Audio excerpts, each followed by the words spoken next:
Super Talk Show again. Today we'll be visiting the burning tree, James, from Saipan, United States. Let's go!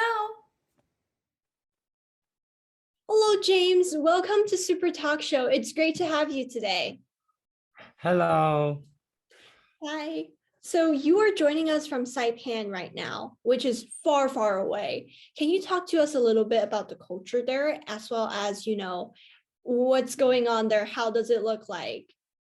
Yeah. Okay, so basically from what it looks like, Saipan is basically an island in the middle of the Pacific, and it's summer all year long, like any other island possible. And the main people who are here are the Chamorro people, and they have their own diverse language. And it's like Mandarin, where we have different dialects. Chamorro, they also have different dialects as well. And they go on the island that I know of, they have like four main families. So basically everyone's like related to each other somehow. Oh. Like they're all distant cousins, like they're all related. So Mm. you might have for example, somebody from the Taurus family marry another Taurus, which in our brain are like, oh my gosh, you guys are marrying from the same family. But it's kind of another way around because they're so like distant from each other. They just have like the same family name, and it's on the island. And also here we have a flame tree festival. So basically the island has like this every single year where all the flame tree blooms. Like this whole road you go down, it's all flame trees. It's like really beautiful. And we have this festival where people come together. And we also have the Mariana's festival. It's just like feast, like a big feast where like different people come together, bring like cultural foods, and we like eat together. Wow. How does the tribes work? So you mentioned there was four tribes mainly, right? Do they live in different places? Do they interact? Or is it more a country?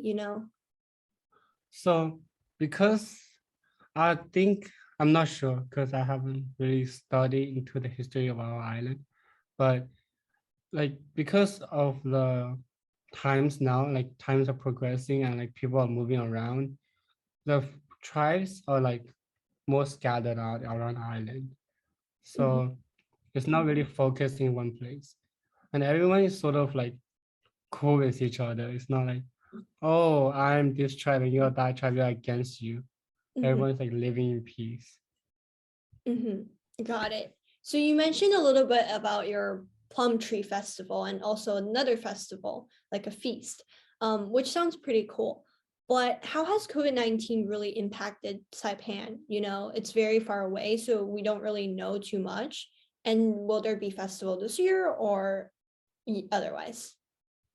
So of last year, I'm Mhm. not sure about this year because it's sort of in the future, but I'm pretty sure from last year we had both festivals. And Cool. because Saipan is so far away from everybody, it's kind of a good thing because COVID is like a people to people spread disease. So if you don't have people coming in, you sort of is away from everybody and we are sort of COVID free. But because recently we had a kind of an outbreak around the island because Saipan and Guam, we're only like 30 minutes away from Guam. So the flights were coming from Guam. I think one of the people was sick with COVID, and that's how he started on an island. And the government here, we have like different hotels because of our tourist industry. So Yeah. basically all those hotels became like quarantine sites. Mhm. But the like everything is controlled pretty much. It's not like too bad. Like from the beginning of COVID outbreak, Mhm. like in 2020 of March until today, which is like or almost 2 years, we only had about 22 people dying. What? Whoa. That's Yeah. how much what's the population in Saipan? We had I think it's going up and down, but I'm pretty sure it's around like 50,000 people. 50,000. Oh, wow. So is your island crowded or are there like lots of spaces or So it's kind of funny because we're on an island, but in our like when you come to an island, we sort of have this urban island, like urban part of the island where like everything's more like gathered together and like the houses are more together because of the so we have a downtown, like downtown, Oh, and then we go down the road and you can just feel like it gets to like suburban and you go to rural areas. So it's kind of like that. mm, that sounds really So interesting. Yeah. people live like not crowd. We have like villages, so we don't have like crowded places. I think Saipan is very interesting. I would like to visit there someday. Um, Yes. definitely. And so speaking of the industry of Saipan, is it very tourist based or like what's the you know, trade relationship there? What's like some really good cultural food or something cool, like something really, really interesting and only happens in Saipan? So something that only happens in Saipan. I think one of the best things that happens at Saipan is that like it's like hold on, let me.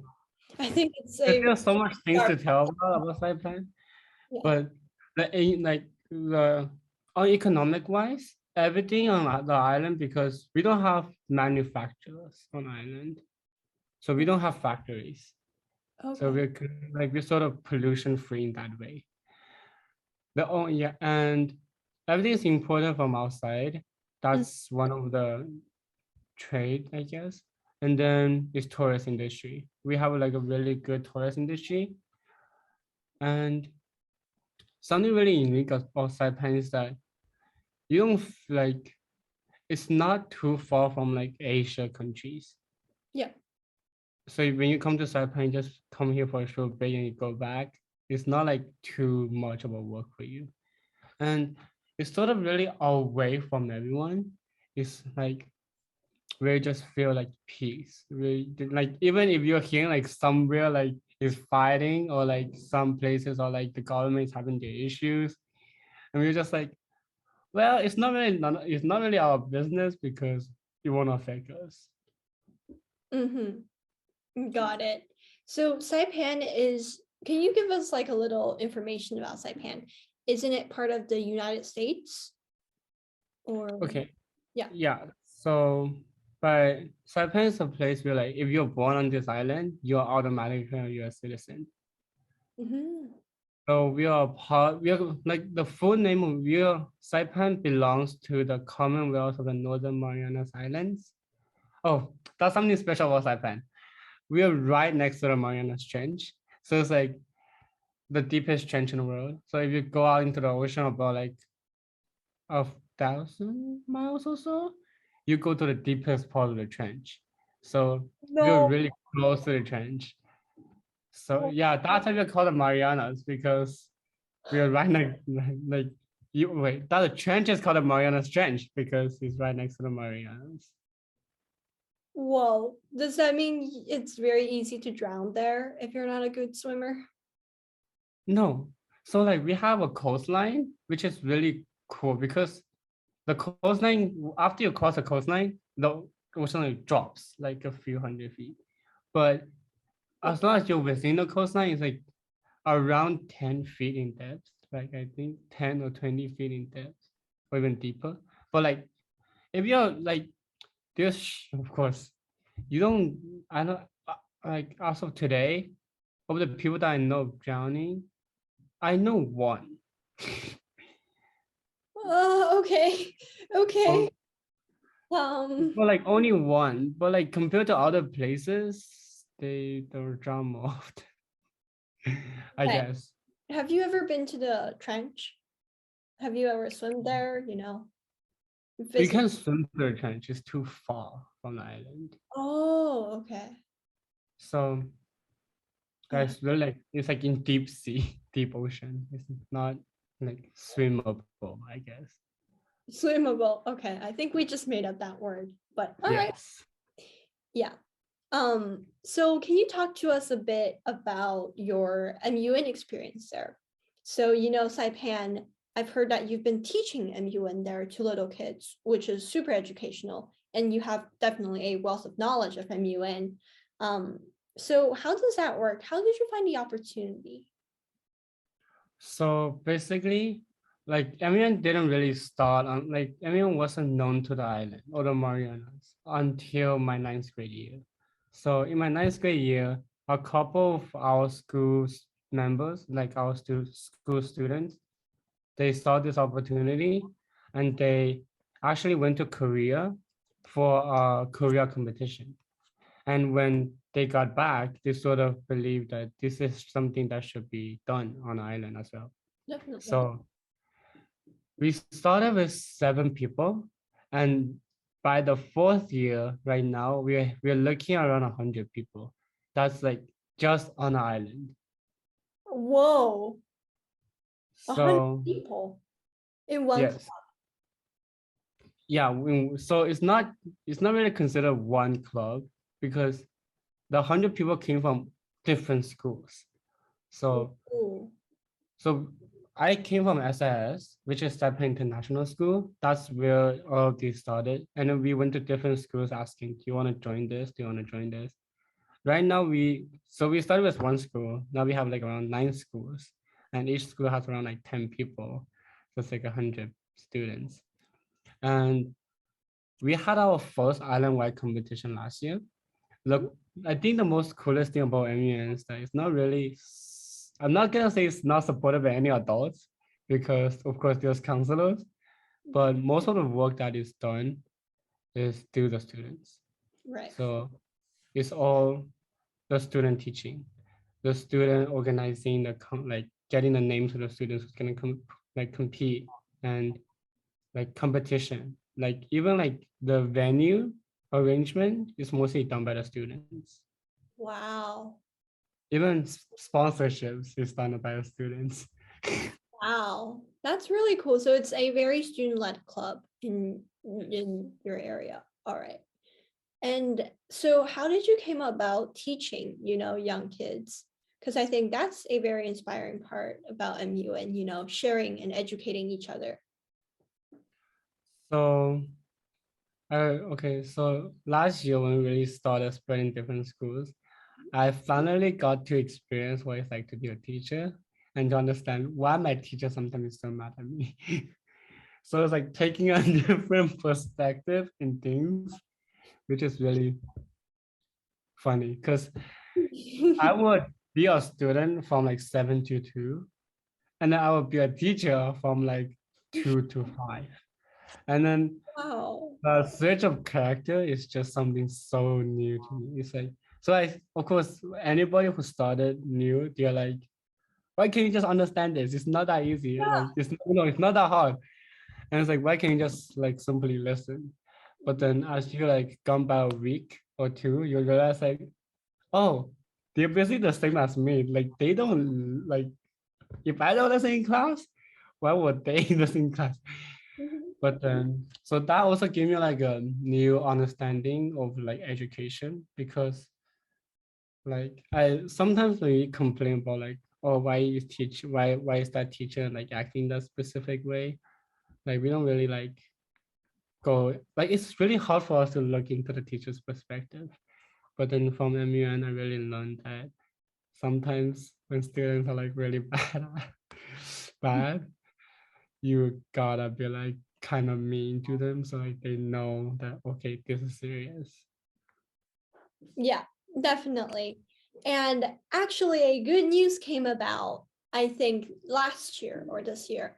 You got into Boston University from the United States. Is that right?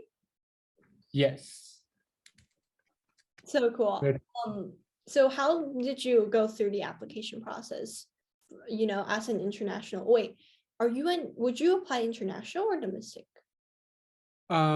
domestic, because US citizen. So like Boston University, I think there's only 2 categories. It's either you're not a US citizen or you are a US citizen. And I think the cool thing about Boston, because first of all, it's a very cold place. I'm one of those people who are like, I would prefer winter over summer because I like literally I love winter coats. Like there's nothing more comfortable for me than a winter coat. Even in summertime, I wear like long sleeve like jackets. Oh. But I guess that's like one of my personalities. So I look into Boston and like the that side of the world for a possible school for me to go to, because my parents are really like, because they sort of want me to like go out and see the world and not be like isolated from everyone. So that's why I applied to Boston because I yeah I even applied to another school in Boston. If you recall, Northeastern. Ooh. I think yeah. Yeah, Okay. I'm sorry. No problem. So I also applied to Northeastern, but if you know, there's an early decision, like there's different ways of applying, like early decision, early action, and regular decision, Mhm. and regular action. So I went to Boston with early decision because like my counselor, we have a counselor in the school that like really helps us with our college applications. And he really told me like, okay, if you're really set on going to this school, apply on ED, which is early decision. And I think that is one of the main boosts to my application and how I got in. Mhm. That's super cool. What do you want to study there? Education, maybe? International relationship or? Okay, so despite like all my teaching experience and stuff, I really grew up in like a business environment. Mm, So it's kind of strange because when you leave an environment, you don't really expect to have something of the same kind in a new environment, right? yeah. So why I I was born on an island, and my mom sort of has this little grocery store. So I'm sort of really exposed to like, oh, the grocery store shopping and stuff kind of thing, Yeah. the industry. Yeah. When I left Saipan and went back to China to like grow up because I was having like heart issues. And then over there, my auntie opened a grocery store in China. So I sort of went back the same exact industry and like grew up in it. And when I went back to Saipan, I came right back in the industry, just in a different place. So from all these exposures of like business and like, oh, this is how you run a business. This is how you make a profit. Here is like the percentage of how we calculate certain taxes. I sort of really got interested into like the business like ideal. Mhm. So I'm for Boston, I applied as financial accounting, financial accounting, as Oh, well as business management. So dual major. that's so cool. Well, I'd love to see you, James, one day to become a businessman and open a supermarket in Saipan again or Boston. Yeah. Yeah. Thank you so much for being here today. Thank you. And thank you for joining us from Saipan. There's like a long hour difference, I know. Okay. Almost like 12 hours. Yeah. Okay. Thank you. Thank you. Bye. Bye.